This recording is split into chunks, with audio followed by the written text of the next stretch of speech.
Welcome back to Football on the 40. We're coming to you all with one last episode for the 2024 season. Today, we'll process and recap the huge, eventful season we all just experienced. We had quite a run and lots of memories to go over and stuff to recap. And now that we're a month out from the end of the season, we've had some time to reflect and maybe appreciate all that we went through this year. So, on today's episode, we'll cover grades for the year, some of our highs and lows, and also looking ahead to what we'll look forward to in the 2025 season. But first, before we get into it, of course, I'm joined by my co-hosts Kevin Mathis and Andrew Harris. This show is produced, as always, by Hamilton Lizer, and we have some major news from our co-hosts. Kevin and Andrew are both, as listeners, y'all have probably, if you've tuned into multiple episodes, known that they were on baby watch, the both of them. So with that, Andrew, do you want to go first with an update from your end? Yeah.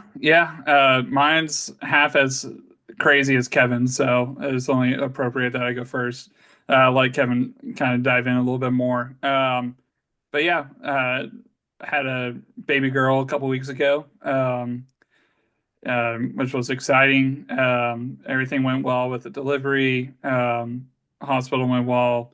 And everything at home has been going well too. It's still on paternity leave.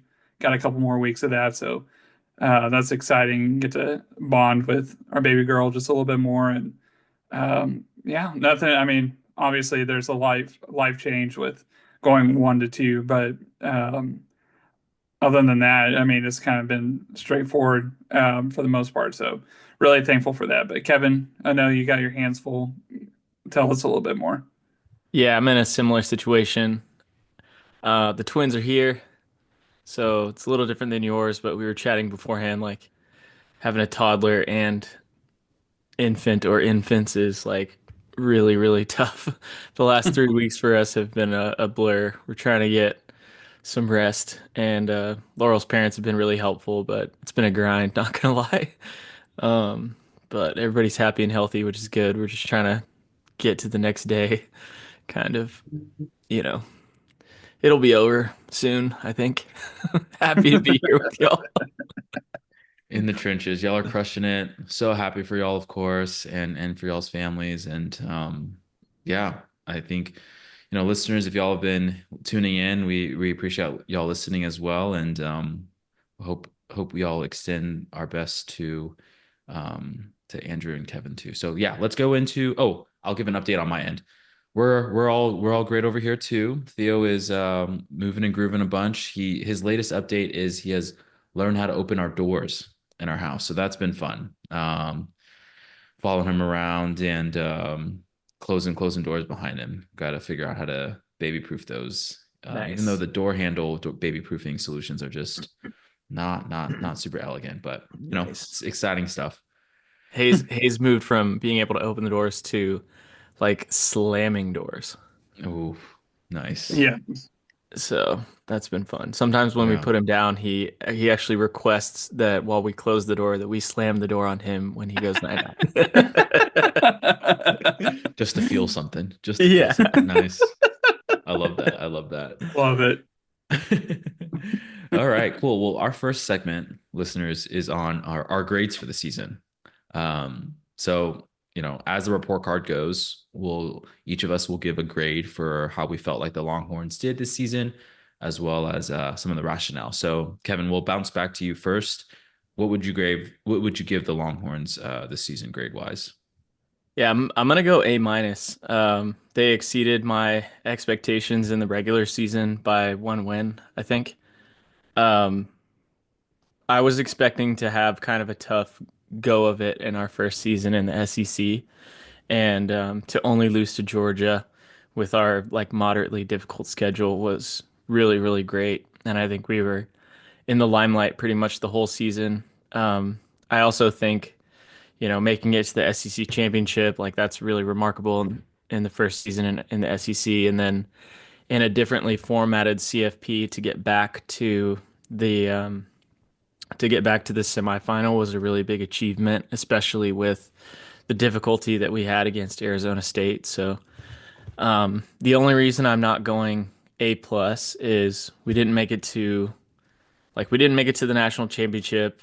We didn't win the SEC championship, and mostly like it feels like the team never really played a full great game where like across the board we were just clicking on all cylinders.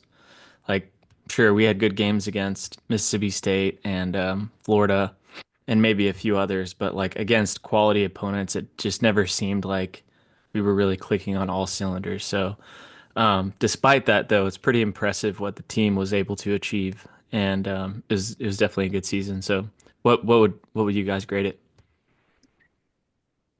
Yeah, Kev, I think you're on the right path there. I think A minus is fair.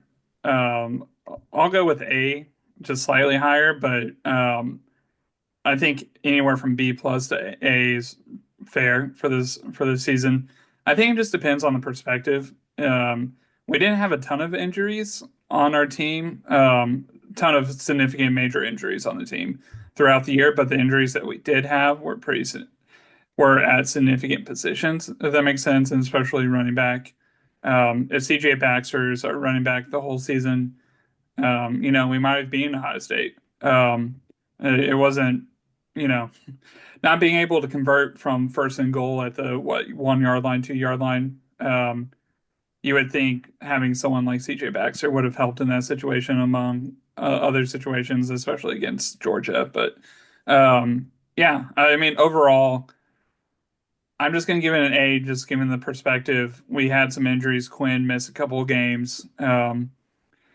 We just I agree with Kevin though. We never fully reached our like pinnacle, and that was a little bit frustrating at times. And it's definitely not an A plus season. We didn't make a national championship, didn't win a national championship, but given the perspective of just the difficulties that we had this year, I think A is fair. But I'm also a more optimistic person. What about you, Bo? Yeah, I think y'all's analysis was pretty spot on. I probably settle more around the A minus, maybe even B plus range, but I think I'm a pretty solid A minus as well. Like we like Kevin said, we didn't make the national championship. We didn't win the SEC championship. Like compared to last season where we did win the Big 12 championship, we kind of ended in the same place, but we had the conference title to our name as well. So went home with more hardware last season, and I felt like we went into the season saying that at least I went in this season thinking this was the year, and last year was the year before the year, and now going into this next season is the year after the year. So like I don't know, what bodes well in our future. I mean, we'll get into that in the looking forward to 2025, but it was still a great season, but I definitely felt like yeah, that there was still meat on the bone that we could have Yeah, definitely could have gotten to. So yeah. that's a big bummer. Let me Oh, ask go this ahead. real quick. What Mhm. was a more satisfying season for y'all, this past year or 2023? Wow, A that's a really good good question. question. I think I would say marginally this past year, just because we were doing it on a bigger stage and we were coming from a preseason with higher expectations after a great year last year. Like to do it on a bigger stage and prove that like the progress that the program has made is potentially going to be long standing. Like, um, I think that's pretty big. And we'll talk about this like a little bit later, but the win against A&M, Hmm. I puts it over last season for me too. Honestly, I think that win means more than winning the Big 12 championship, just in my memory, but maybe you guys disagree. Yeah, for me, that is a really good question, Andy. I feel like relative to the expectation, I feel like, hmm, I think this year, I feel like actually, I think my answer is probably last year for both relative to expectation, just overall as well. Like for me, like watching the confetti come down for the Big 12 championship in Dallas, getting to see that in person and seeing us win the Big 12 championship, which we haven't done for a long time. And before I was in college, I was a casual Texas fan, not nearly as much as y'all. So in my memory as an adult, like that's like the biggest pinnacle we've reached. And so I think getting that last year, I even bought a Big 12 championship t-shirt, so I do have fond memories of that win. And compared to the heartbreak that we fortunately got to see. I got to go to Dallas again in person and see that heartbreak against Ohio State. Like I think like just the comparison was pretty easy to kind of see the difference over the year, 2 years, excuse me. And yeah, definitely felt like 2023 was um more satisfying for me. What would you say, No, Andy? that's fair. I think I'm gonna go with Kevin. I think 2024 is for me for like just singular game. I don't know if it's Bama or the A&M game last year or this past season.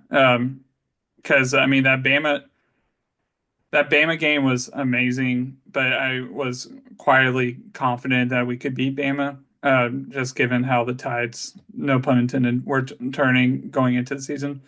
But like with the A&M game, just with the injuries we had, Quinn was pretty banged up. I was not feeling great about that game, and we pulled it out. So I think A&M might be a bigger high than Alabama, even though that was kind of crazy to say. Um, but yeah, overall, I mean, both seasons extremely satisfying. We're going in the right direction. I can't be happier other than if we would have won a national championship one of the last 2 years. So Yeah. And revisiting our predictions going into the season, we talked about like the regular season predictions on an earlier episode, but um, I feel like I was the most optimistic one going into the season. But y'all both predicted that we wouldn't be in the SEC championship. We y'all both did predict that we would be in the expanded playoff, and Andy was the only correct winner, or only correct guesser of who would win the national championship. He correctly predicted Ohio State. So, Andrew, you had a pretty big guess there. I predicted Georgia, which might have been interesting if there wasn't the Beck injury, but I don't know that they had it to go all the way this season. And then Kevin had Oregon, who was Yeah. also looking super flashy. That just lost to the eventual champion. So It um, it has to be said though that you picked the regular season perfect. Like didn't get any games or outcomes wrong. Got our regular season uh like win-loss right. You correctly predicted that we would play in the SEC championship and go to the CFP. So I yeah, think for not like reading any of the hype or not to dog on you, but like not to do a whole lot of homework before the season started. Just kind of coming in with optimism, yeah, like you ended up being like right on. for yeah, sure. for sure. You definitely nailed it, Bo. It's just the gut feel. Cool. Well, You got to go against lastly, the gut. yeah. Oh, that's true. We will get into that as well. Lastly, before we move on for the grades, we also did ask our listeners these mailbag questions for each of our segments. So we'll end each segment with what the listeners thought. So for the report card, we had actually one vote for B minus, which was kind of crazy to me. I didn't really follow up and look into that more, but outside of that, it was a pretty split vote between A plus slash A. We had 21 votes for that, 47%, and then A minus slash B plus commanded 23 votes, which was 51%. So a narrow majority for the A minus B plus crowd, which is also where Kevin and I or kind of landed in the pod as well. We had 2/3 of Yeah. us go the A minus route. So overall, though, I think folks felt pretty good about the season and um, are optimistic about what's ahead. Do y'all think you can have an A+ season without winning a national championship at Texas? That's a good question. Definitely have to appear there. Maybe if we get it, I was thinking maybe if we did like a SEC or like conference championship plus Heisman plus appearance, I think that gets me to an A plus maybe. Maybe not though. I don't know. Yeah. What do you think? That's hard. I could argue it both ways, but knowing my personality, like I tend to grade lower and not be super positive, so probably not, to be Yeah. honest. Yeah. Um, It does feel kind of icky giving ourselves an yeah, A plus without the national championship. You're just ending on such a bad note, Yeah. even in the scenario that you described, Bo. Yeah. Everything went so well up to that point, but Yeah. Oh well. Okay. Uh, I want to hear y'all's highs and lows for the season, or a high or slash favorite memory and a low point for the season. Andy, we'll start with you first on this one. High point for sure for me is the Michigan game. That was Bo. You were there with me with our buddy Blake. Um, One of the best road environments I ever like went to. Just a lot of hype going into that game. Obviously, we had a lot better season than Michigan did, even though they ended the season very strong.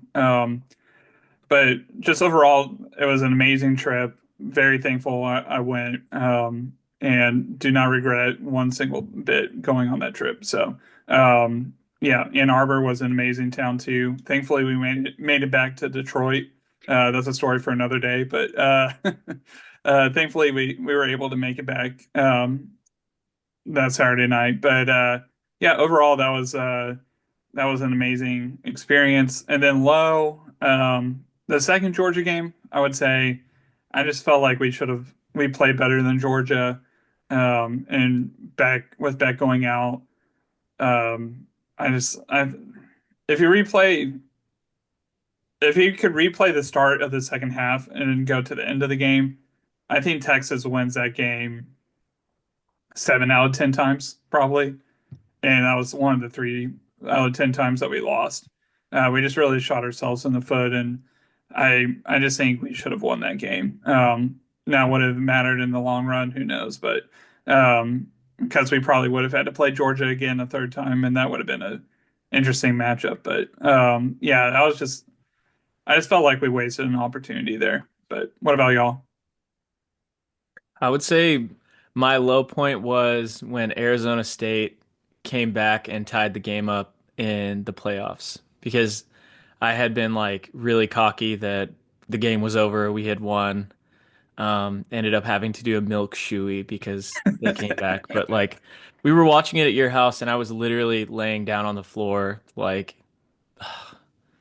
wanting it all to be over at that point. Yeah, That was my low point of the season. But there were a lot of highs, like the Michigan win, the home playoff game, like against Clemson. I remember we had a really cool B-1 bomber flyover that was like the coolest flyover I've ever seen in person, and our fans were really loud during that game. And then the overtime performance against Arizona State was like really, really cool. Um, but yeah, the two reminders that, you know, Georgia was better than us definitely were tough. That's maybe another low too, but yeah. um, a lot of both. And fortunately, the team won a lot of games this year. What about you, Bun? Yeah, for me, I think my high was probably the over. I loved Michigan. That was such a blast. I think my high though had to be the performance in overtime slash double overtime against Arizona State. That was just I just felt it slipping away, and I was just like, oh my gosh, it was like an out of body experience, and then all of a sudden like we won, and I think I texted y'all for the next like couple mornings after. I was like, I still can't believe we won that game, you know. So that was definitely a high for Yeah. me. Um, and the low one is I think it's obvious, but y'all haven't said it, and I will say it. Just not being able to convert from first and goal or second and goal from the one um, against Ohio State, and then having the fumble fumble six. That was just devastating. And like I was saying before, I fortunately I was able to go to the game, and seeing that in person was just my stomach just like turned upside down, and I was just like it was rough to Yeah. see, and just to see that all slip away. But Yeah. still had a great time, but it was still just so devastating to see it end like that. To end on a high note, I forgot to say one. If you guys remember watching the A&M game on TV, College Game Day was there. We're like the late night game on ABC. So you got Kirk Herbstreit and the you know the good crew. Before the game started, they had all these cool cameras like on the fans. The Aggies were singing "Saw 'Em Off" at A&M, and it was just like a perfect embodiment of all things A&M, like how their culture revolves around hating Texas. It was really loud.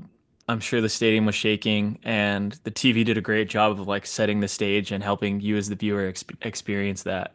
And it was kind of intimidating. So the game starts, and you're like not sure how the team's going to respond. And then I want to say in the first quarter, it was like no question, like we're the better team. That was a high for me, just like knowing that the Longhorns were in a really tough situation and we're outplaying the Aggies early on in the game after all that like pomp and circumstance and 12 years or however long it was between those games was um that will probably be the thing that I remember most from this season. So I forgot to say that, but wanted to end us on a good note. Yeah, Yeah, for they were really sure. trying to manifest an upset. They like had the war hymn with subtitles on TV, right? And like Yeah. they had like a huge walk-up song. They were really, really trying to make it a movie. I'm glad Yeah, we were and then doing they that. came out flat, which was just like, oh Yeah. yes. Yes. Yeah, that was great. Okay, we got a few from the listeners as well. Okay, so Texas Mitchell, he also said Michigan win was the highlight for him. Safe underscore JP said fourth and 13. So what I was mentioning as well. We said Jack Roche said Texas greater than Aggies. So talk about the A&M game. My buddy Bob, not Rob, Robert, he said his highlight was Bowen on the TV at the OSU game looking devastated. So listeners, I don't know if y'all had keen eyes, but I made it on TV after we scored at the end of the second quarter. And we tied it or we were 1 point away from tying it. Did we miss an extra point? I can't remember. We either tied it or we're basically tied it. And then like 2 plays after, they scored on like a 75-yard just broken play. Yeah, And that screen so pass. yeah, that Yeah. dumb screen pass that was just we should have just I don't know, we should have done a billion things differently. But yeah, I ended up on They TV looking they just almost got completely you with dead. the surrender cobra. Surrender Cobra, Yeah, yeah. you're But I very got like close to the I got it. like the I don't know how to describe that, just surrender grimace or something. Yeah.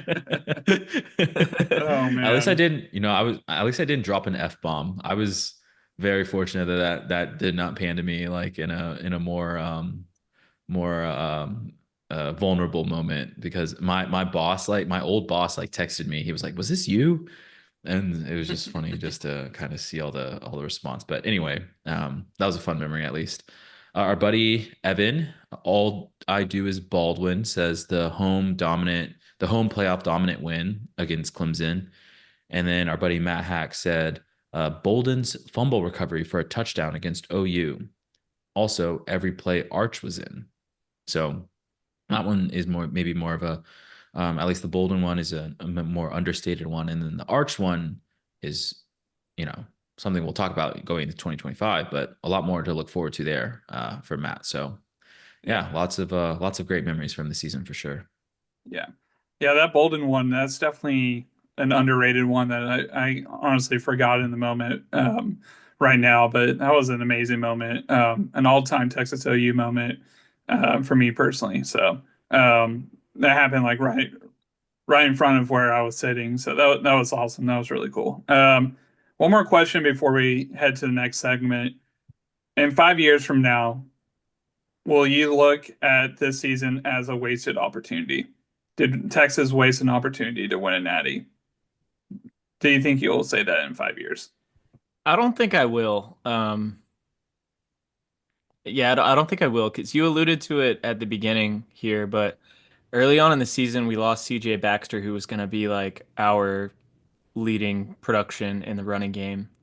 And the analysis at the time was like, ooh, got a lot of injuries in the running back room, like some unproven names there. We think we can make it work, but this is going to have to be a pass first team, and it's really going to be all on Quinn. And that's basically like how we played, especially in the second half of the season. And for the frustrated, Quinn fans out there, his play unfortunately wasn't quite good enough for our offense to be that one dimensional. So I think this one I'll look back and like remember that injury and how it kind of hampered the offensive side of the ball. And I think I'll be disappointed that we weren't able to be a little better on offense with how good our defense was this year. But Um, I I think like the playoffs were such a grind this year with the extra games. Like it didn't really feel to me in hindsight like, we had squandered an opportunity. Like it felt like we ran into, the eventual national champions and made a couple mistakes and we're just outmatched. Yeah, I don't think I disagree with that. I think the part that my head gravitated towards was what Kevin was mentioning around squandering like the defense. I think like how good our defense was, just bummer that the other side of the ball we couldn't really meet the moment there. But now if you ask me after the two Arch years that we'll hopefully get, I think my answer might be a little different. Like if nothing comes out of this. So um Yeah. yeah, we do. I think we have that, or at least speaking for myself, have that glass half full of Arch coming through, which I know we keep talking about it. We'll get to that segment at the end too. But yeah, some optimism coming around the corner. Yeah. All right. So that is the grades as well as the highs and lows. We will finish out the pod with looking ahead to 2025, like what we're looking forward to. We're going to take a quick detour though and do a quick recap on trivia as well as betting corner before we move on to the last segment. So Andy, do you want to take us into the trivia recap for the year? Yeah, happy to do it. First year of doing it. I think a lot of listeners out there enjoyed it. Hopefully, we continue to do it going forward. But yeah, it was a pretty close race throughout the whole season. Bowen did end up on top. He ended up winning 20-17, if I remember correctly. So it was real close. Kevin had his opportunities to. And yeah, I enjoyed it. Guys, y'all did a great job on the trivia and excited to do it going forward. But yeah, any thoughts that y'all have on trivia? I thought it was a good addition this season and it, like you said, it was competitive, which was fun. Yeah. Yeah. Yeah, that was great. Love the prep. Andy, thanks for doing all that. Love the trick questions thrown in there. Loved winning. Loved letting the audience participate as well. That was a ton of fun. So thanks for doing that. Loved it. Yeah, for sure. Okay, Happy take to us in the betting corner, Bo. yeah, happy to get my trivia bowl crown because I will not be having a crown in betting corner. Folks, we've said it a billion times. I won't really belabor the point, but this year is one to forget from a betting performance standpoint for all of us. Um, we'll start with first place. Andy was in first place with minus 10.66 units. So, although he won, he in many ways did not. So, Hey, I still Andy get a was ring. That's all that matters. that's true. Andy was in first place, and in last place, Kevin and I were in a race to the bottom for a lot of the season. I was going last. Kevin was going last. We really were kind of allergic to winning this season. Fortunately, unfortunately, Kevin is taking our last place crown in betting corner with minus 48 units on the season, 47.4 units on the season. And I'm, not much behind him with minus 24.3 units. So Kevin and I both just could not get it going this season. We didn't really have the right read at all, and is definitely one to forget. But Kevin, do you have any words to say for our listeners? Familiar place for me. I've been down here before. I have um, had taken all different types of strategies to try to dig out of these holes and haven't figured it out yet. Um, I'm sure most of the listeners understand what Andrew has been doing and how remarkable that has been, but just to state it again, like as clearly as possible, the whole season. Andrew was making predictions based on his genuine analysis and then betting on the opposite outcome. So his whole strategy was we suck at betting. I'm going to put money down on the opposite outcome that I think is going to happen after doing research. And he was like kicking our butt all season. I think you maybe were only in last like 1 week or something. So that theme like proving itself true is hilarious. I think it's one of the funniest things that came out of our fourth season of this Yeah. podcast. It's Hey, it kind of will a continue until next year. Yeah. Yeah, it's kind of a cool little microcosm slash case study on like the whole sports gambling industry, You can think about us like a mini sports book and um yeah, the advantage that these sports books have. So, But yeah, great performance, Andy. Kudos to you. First place is still first place, even if you are in the negative. There is no, um, you know, exception for that. So well done. And we will look ahead to next season. So I prepared. We're not going to be making any bets this episode, but listeners, if you do want to look ahead to 2025, there is already a way too early line for Texas Ohio State, where Ohio State is minus 3 point favorites against us, which I don't know, the way that they look this season probably just does not feel like enough points. And then um, on the sports book that we use for Heisman odds, Arch Manning is in front with plus 500. He is the favorite for Heisman right now. Garrett Nussmeier is plus 800 behind him. And Cade Klubnik, who we played in the playoffs, is rounding out the top three with plus 1,000 at 10 to 1, along with Drew Aller as well. So, fellas, any of those names or anyone else on this list that we're looking at sound appealing to y'all for the listeners? Any long shots to take a close look at? Well, first, I want to just talk about the line between Texas and Ohio State.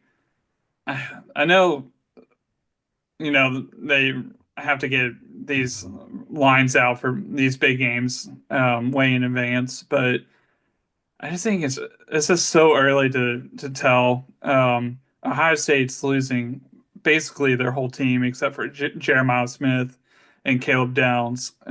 Everyone else is going to be a new player. So I mean, who knows what Ohio State's going to look like? We're losing a ton of players too. So I mean, it's just I guess -3 is fine, but I just think it's kind of crazy that they already have a line with so much unpredictability. Arch being the favorite for the Heisman is just way too high, but that's understandable. He still needs to prove himself, even though he has a lot of potential.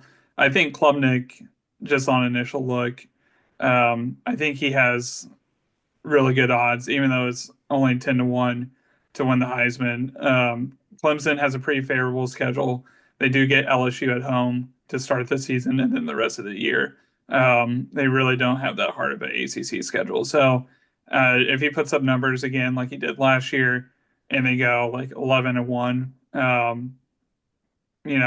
think, or better, I think he has a really strong chance of winning the Heisman. But what about y'all? What are y'all seeing?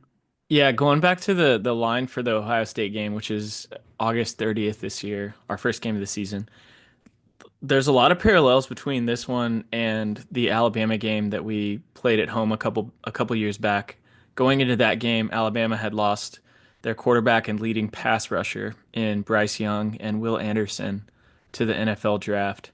And like what you said, Andrew, the story is basically exactly the same for Ohio State this year. So I think it could be a maybe even a comfortable win for Texas on the road. Um, and then Heisman wise, like it's so early. Like I understand why Arch has the position that he does now, but I'm sure you guys saw in the last couple weeks, Arch has accepted his first public NIL deal with Red Bull. And as part of that, he did a bunch of interviews in his, white Red Bull hat. Some of them were great watches. Like he's really articulate and seems to be like very comfortable with his personality, which is just super cool. But he said a couple times that he felt like his notoriety was undeserved, even after 2 seasons where he did get some playing time. So um, I've heard some people like describe it this way, like these guys like Quinn and Arch, like at no point in their careers did they ever raise their hand and say, I'm the best quarterback in the country or I should be the number one recruit. Like all of that ranking stuff and like media notoriety is out of their hands and it's not something that they're asking for. So like Hmm. yeah, we've seen what he can do and we think we know what he can do in the future, but it's still unproven. And that's apparently how he feels too, which I think is a pretty genuine take from him. The one thing that stood out for me is Carson Beck at plus 2,000. I think he's like the 10th guy down or whatever based on probability. But a lot of people going into this season thought he would go to the NFL. He had kind of a down year, struggled with interceptions, and he's transferred to Miami. So it's kind of a surprise name that he'll still be around next year, and hopefully he recovers from his, I think, elbow injury well and has some success in Miami. Yeah, I like that. Okay, lastly, for the college football playoff winner, there are odds out as well. Ohio State is leading the pack at plus 450. Texas is closely behind with the Texas Tax at plus 500. And then Georgia, Oregon, Penn State, Notre Dame rounding out the top six. Um, y'all like any long shots in here? Anything for the listeners? Any dark horses, or is it still just way too early? I don't know if it's too early, but I just haven't really looked into it like with the Twins and what I've been going through. Like I've been pretty checked out. So Fair. um yeah. What do y'all think? I think it's just too early to tell, but I think the national title winner is going to be someone. I don't know. I Once you start getting to like the Alabamas and the LSU's, I'm having a tough time believing any of those teams Yeah. below can win a natty. So I mean, I think it's going to be one of the like top 5 or 6 team odds wise. But Yeah. yeah, we'll see. I feel like Oregon's gonna have a bit of a chip on their shoulder just after kind of getting a little rough hand at the playoff and with the huge class they brought in. And I don't know how many of them will actually be starters. I look to you, Andy and Kev, to tell me that. But I think they'll have a massive chip on their shoulder and probably Georgia too. I mean, I don't know how good Gunnar Stockton is gonna be or if he's actually even gonna be their starter, but I imagine that they'll want some vengeance after the season. Yeah. All right. That brings us to our last segment, which is looking ahead and what's next into 2025. Kevin, we're gonna go to you first. Maybe give us a couple things you might be looking forward to with like some, some specific things for the listeners to, yeah, have some hope for, going into these next 6 months of no college football to watch, unfortunately. Yeah, I'm gonna be curious to follow the storyline of how we are replacing our like offensive line NFL draft picks and graduates. I think like 4 or even 5, which would be all of our offensive line starters, are going to be graduating or leaving Texas, which is just like a ridiculous number. Do you know offhand what that is, Andrew? Like how many guys are going to leave?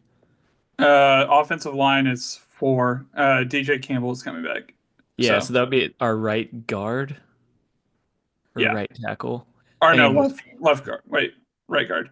I don't know. it, I'm yeah, lost right so now. I just had a kid. So this season we that we just had, I want to say 4 out of the 5 of our offensive line starters that we saw all season also started last year. And in the SEC, where the line of scrimmage is super important, to almost replace all those players in one season is going to be really difficult to do and keep the same level of play.